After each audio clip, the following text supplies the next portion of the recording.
I've heard some of the most astounding comments in institutes of high learning.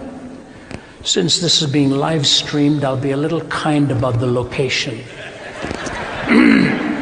But I remember at one university, my colleagues were there, and one guy stands up, goes to the microphone, and he says, "How do I know that I exist?"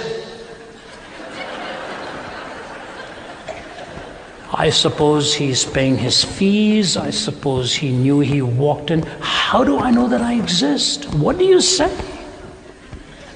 Without taking too much of time. And possibly a pinprick. But I didn't do that.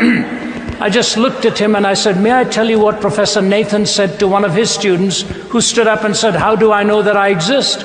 He lowered his glass and looked at him and said, 'And who, shall I say, is asking?'"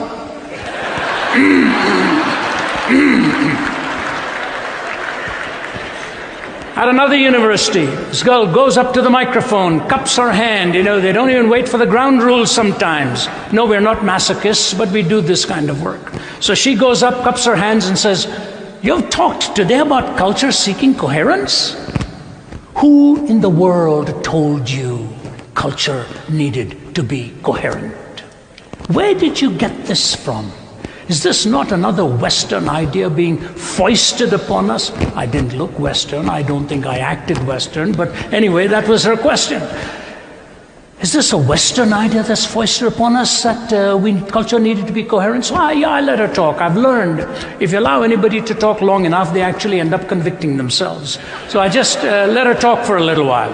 So I finally said, "Ma'am, I'll be very happy to answer your question if you will just answer mine, and then I'll proceed with my response to you. When I'm answering you, do you want my answer to be coherent, or may I be incoherent in responding to you?" And the whole audience just burst out in applause, and I said, No. Please don't laugh.